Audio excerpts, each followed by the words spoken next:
Assalamualaikum warahmatullahi wabarakatuh. Perkenalkan, nama saya Pina. Saya mahasiswi Universitas Pasundan, jurusan Pendidikan Ekonomi. Kali ini saya akan membahas seputar visi dan misi. Oke, sedikit tentang visi ya. Visi yaitu menggambarkan tujuan atau kondisi di masa depan yang ingin dicapai oleh suatu organisasi atau perusahaan. Visi memberikan gambaran yang jelas di masa mendatang yang bisa dilihat oleh para anggota dari organisasi maupun perusahaan tersebut. Selanjutnya, tujuannya itu apa ya? Yang pertama, mencerminkan keinginan yang akan dicapai organisasi atau perusahaan tersebut, serta berorientasi ke masa depan. Ingin seperti apa nih di masa depan organisasi atau perusahaan yang kita bangun ini? Ingin sebesar apa? Lalu mewujudkan komitmen yang tinggi dari seluruh jajaran organisasi. Di lingkungan organisasinya berkomitmen untuk membangun perusahaan dan organisasi tersebut sehingga tercapailah visi tersebut, dan menentukan arah dan fokus strategi organisasi dan perusahaan yang jelas, dan menjamin kesinambungan antara kepemimpinan organisasi dan perusahaan tersebut atau perusahaan tersebut. Visi itu harus seperti apa ya? Isi visi itu harus berwawasan dan menjadi tolak ukur pertumbuhan organisasi atau perusahaan. Bentuk organisasi atau perusahaan ingin seperti apa dan sebesar apa. Seperti yang tadi sudah saya jelaskan ya, bahwa visi itu harus menggambarkan ke masa depan ingin seperti apa organisasi atau perusahaan yang kita bangun ini, ingin sebesar apa perusahaan atau organisasi yang kita bangun ini. Selanjutnya, rumusan ideal visi itu seperti apa sih? Yang pertama itu haruslah sesimpel mungkin ya, sederhana sehingga dapat dipahami oleh orang banyak. Yang kedua, measurable atau terukur sehingga anggota organisasi ini bisa mengukur nih tindakan yang dilakukannya itu baik atau tidak untuk kelangsungan visi organisasi tersebut. Yang ketiga, terjangkau. Yang keempat itu inspiratif. Yang kelima, ambisius. Dan yang keenam itu haruslah jelas, tidak terlalu abstrak, dan serta mudah dimengerti. Oke, selanjutnya kriteria visi yang baik. Visi yang baik haruslah dapat dibayangkan oleh seluruh jajaran organisasi atau perusahaan tersebut. Yang kedua, dapat dikomunikasikan dan dapat dimengerti oleh seluruh jajaran anggota, baik itu perusahaan atau organisasi. Yang ketiga, berwawasan jangka panjang dan tidak mengabaikan perkembangan zaman. Yang keempat, visi haruslah memiliki nilai yang diinginkan oleh anggota atau organisasi perusahaan tersebut. Yang kelima, terfokus pada permasalahan organisasi atau perusahaan agar dapat beroperasi. Sekilas tentang misi. Misi yaitu tahapan-tahapan yang harus kita lalui untuk mencapai visi yang kita inginkan. Visi misi itu apa ya? Yang pertama, memberikan arah aktivitas atau usaha. Yang kedua, memfokuskan langkah-langkah yang akan diambil. Yang ketiga, objektif atau target dan program organisasi dirancang berdasarkan misi yang sudah dibentuk. Yang keempat, membimbing aksi dalam berbagai tingkat. Yang kelima, membantu mencegah karyawan atau anggota agar tidak salah melangkah. Unsur pokok misi. Yang pertama itu kiat dan usaha untuk mewujudkan visi tersebut.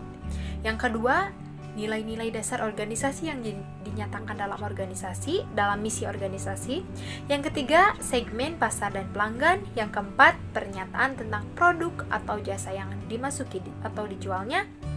Yang kelima, keyakinan yang kuat atau asumsi-asumsi dan budaya kerja dengan orientasi mutu. Yang keenam, pernyataan strategis jangka panjang dan jangka pendek. Cara merumuskan misi.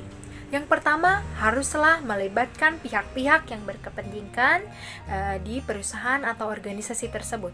Yang kedua, menyelaraskan kegiatan proses utama dengan sumber daya yang ada untuk memungkinkan organisasi atau perusahaan melaksanakan kegiatannya lebih baik dan seefisien mungkin. Yang ketiga, menentukan lingkungan untuk menentukan apakah misi atau organisasi perusahaan tersebut tidak bertentangan secara internal dan eksternal. Oke, untuk pertimbangan yang harus kita lakukan, unsur pertama pertimbangannya yaitu audien, sasaran atau target audien. Unsur ini menghendaki rumusan visi dan misi yang menyatakan kepada siapa rumusan ini akan ditujukan atau siapa stakeholder organisasi itu. Unsur kedua yang harus diperhatikan pada rumusan visi dan misi organisasi adalah rentang cakupannya. Ada pernyataan visi dan misi yang demikian singkat yang diungkapkan dalam satu kalimat, namun ada pula yang panjang. Di dalamnya mencakup rumusan tentang visi, misi, filsafat, tujuan, rencana, dan strategi. Unsur ketiga adalah mengenai bahasa yang digunakan dalam rumusan visi dan misi. Penggunaan kalimatnya haruslah sedemikian rupa sehingga memenuhi standar bagi perumusan visi dan misi. Unsur lain yang harus dipertimbangkan adalah bahwa pernyataan visi misi harus bertahan dalam jangka waktu tertentu sehingga tidak cepat usang dan tetap memiliki makna bagi keberadaan organisasi dalam jangka waktu yang lama. Oke, selanjutnya saya akan memperkenalkan visi dari Pina Foundation, yaitu unggul dalam bidang akademik dan non-akademik, beriman, berbudaya, dan berbudi, pekerti luhur dalam berperilaku. Misinya yaitu pertama, memacu siswa untuk berprestasi dalam bidang akademik dan non-akademik. Yang kedua, mewujudkan proses pembelajaran inovatif dan konstekstual. Yang ketiga, mewujudkan sumber daya pendidik dan kependidikan yang profesional. Yang keempat, mewujudkan sarana dan prasarana belajar yang lengkap dan memadai sesuai dengan kebutuhan. Yang kelima, mewujudkan manajemen sekolah yang transparan.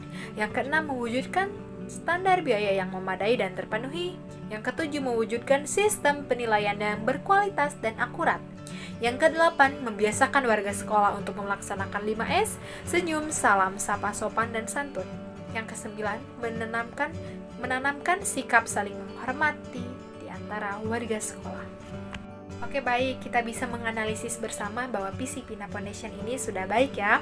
Yang pertama itu visi Pina Foundation ini sederhana ya, terlihat simple dan measurable, dapat terukur, terjangkau, inspiratif, dan ambisius dan jelas. Yang selanjutnya dari visi Pina Foundation ini juga sudah memenuhi kriteria visi yang baik, dapat dibayangkan oleh seluruh jajaran organisasi perusahaan, dapat dikomunikasikan, berwawasan jangka panjang, memiliki nilai yang memang diinginkan oleh Pina Foundation ini. Untuk selanjutnya, misi dari Pina Foundation juga sudah baik ya. Bisa kita lihat dari misi tersebut mengikuti unsur-unsur pokok dalam pembuatan misi. Yang pertama, kiat dan usaha untuk mewujudkan misi tersebut. Terdapat nilai-nilai dasar organisasi yang dinyatakan dalam misi organisasi tersebut. Yang ketiga, adanya keyakinan untuk melaksanakan misi tersebut demi tercapainya misi yang diinginkan. Dan ada juga strategis jangka panjang maupun jangka pendeknya. Terima kasih telah menonton video ini, semoga bermanfaat untuk teman-teman semua. Wassalamualaikum warahmatullahi wabarakatuh.